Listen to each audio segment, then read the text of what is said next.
Well, we have quite a treat for you today on Focus Gaming News because we have with us Harald Pia, author and managing shareholder of N1 Casino, Oshi Casino, Lady Hammer Casino, and well, all-round star at the industry shows, a regular attendee. Harald, thank you for joining us. How are you? Very fine, thanks a lot. I'm very pleasure to have this interview with you. Where are you at the moment? Where are you? I'm in Austria. Okay. And I'm very happy. At the 7th July, I will go back to Malta for the next weeks. Because from the 1st July, we are allowed to travel to Malta without any quarantine. So you're looking forward to getting back there? Yes. I'm looking forward to go back to Malta, yes. Because yes, I was there last time in March. And so I'm happy to be there again, yes. You must be missing the industry shows during this period. Have you adapted to lockdown? Have you found things to do as an alternative? From the lockdown, always. So I would go to what I'm thinking about, what happened to our industry during this lockdown. Is this what you are meaning? If you were missing the traditional way of working, of seeing people face to face. No. What I'm real missing is the traveling. I'm used to travel. Normally, last year I had alone 45 flights, and for me it's very important to have this personal contact. And this video conferences is an alternative, but I'm not so in favor of it. I prefer to be in the direct contact. Then I'm strongest. That's where you're strongest. Yes, you still miss that real physical contact. Yes, I need this.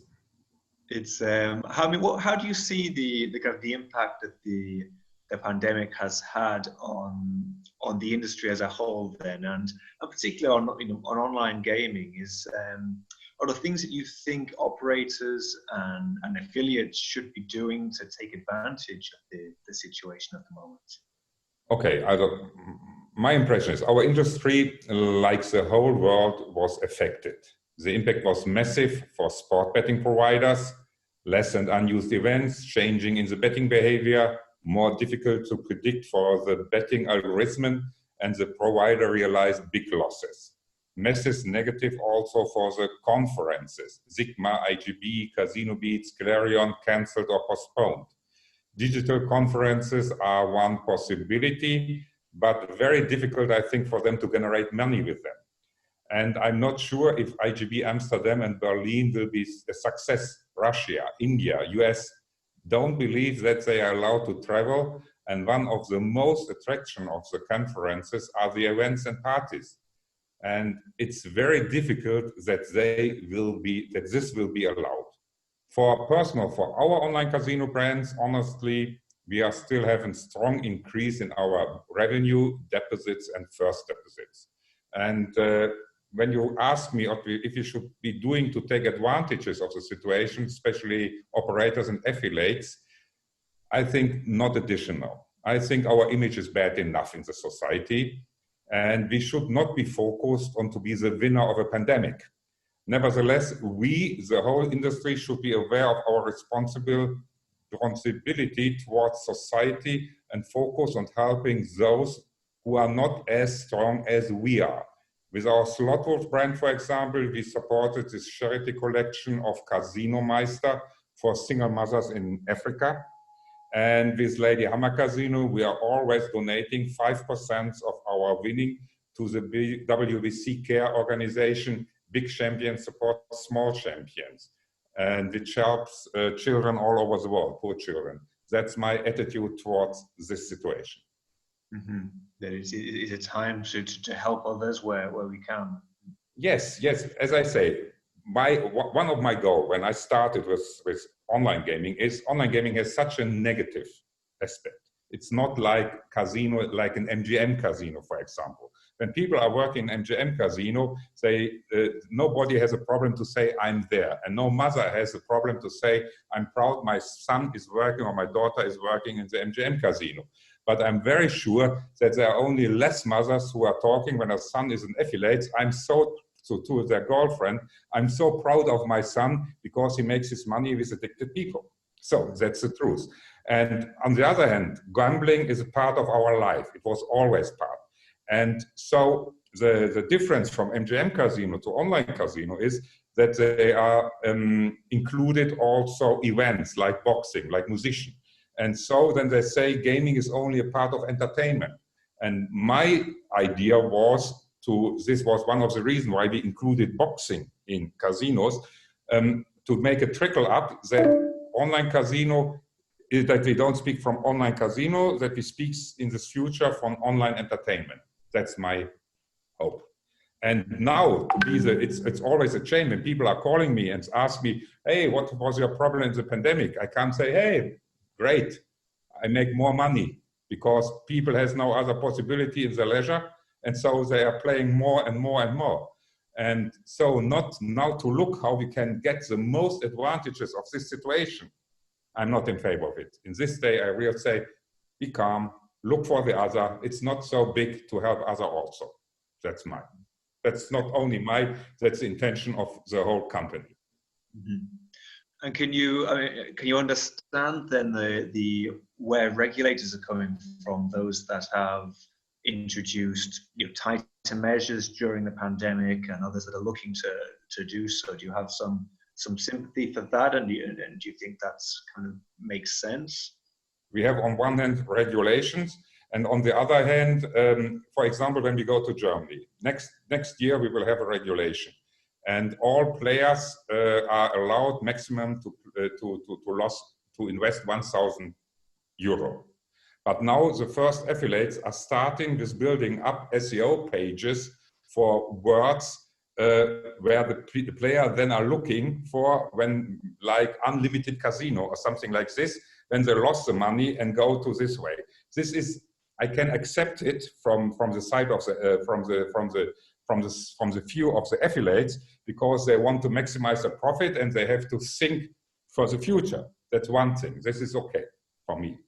But now to think always, okay, we have a lockdown, how can we maximize it for our things? I don't think so. We make enough money. I want to have fun. I want to build up something big, also from new ideas. But I'm not so that I want to get the last money from addicted person. You understand? It's well, you're involved in a number of quite distinct casino brands, things like we mentioned, Lady Hammer, Oshi, Slotwolf. They all have very different profiles, different characters. What do you think is the key in a sort of increasingly crowded marketplace to stand out with a distinct casino brand? Okay, that's a different. First is always be focused on something new or special. Every brand has a complete own branding. Like Lady Hammer Casino is focused mainly on boxing and supports WBC. This brand will soon be rebranded to Fight Club Casino to be more attractive for other martial arts like Muay Thai, UFC, and so. Oshi brand is more focused on the East Asian and Oceanian and Australia. And one casino is attractive for the World Center of Cars Production Germany with a lot of high-speed automotive style features. And we have a new brand, Hunter, Slot Hunter, which attracts adventurers and people who likes books, games, or people hunting for the jackpot or bonus. That's one point, but not is the most important. The second point is you have to be aware that every country has its own culture and behavior of your players. And you have to try to satisfy their needs in best way. For example, we plan to enter India, and we will enter India with a new casino via cricket, because cricket is there the most popular game. It's unbelievable. They spend 7.5% of the national income only for sport betting on cricket. And then the third point is every market has its own affiliates. Maximize this. Don't work always with the same affiliates and cannibalize your own traffic. Makes no sense. And that you will be successful, most important are the payment providers. Very important. All the players in this country must have the best opportunity to make the deposits. And the payment providers is always a problem, as you know, because the government has no chance to without countries like maybe China or so, as they can stop everything, to go to prevent that someone will find our casino. But when they make the pressure on the payment providers, there they have chances. And so this is also a cat and mouse play game. One payment provider finished, and then you have to find immediately new solutions. And therefore, it is the best to be prepared for a lot of possibilities. Okay. You mentioned India, which is certainly a huge market. What do you see as markets that are ripe for growth and development? Excuse me. Sure. So yes. Yes. Which markets do you see as being ripe for growth at the moment? From the markets which for me most interesting in the moment is India, Brazil, and Japan, and also Australia, Canada, Ocean, Mexico. These are the markets for the future. Very, very interested is India. China, no. I don't want to go to China. I think China is one of the countries which are always, you see, I'm a fan of a retention of AI retention. And I'm knowing that China used AI to find the operators, to find the players and something like this. And there is the risk what you can win with China. And I'm not interested to get in jail because I have a stop in Hong Kong when I want to go to for example, to Australia. So China is not interested for me personally. Mm-hmm. But India and Brazil are new, very, very, very interesting markets. Mm-hmm. And do you think there are chances of India moving ahead with regulating the market, or is it going to continue to exist as a kind of?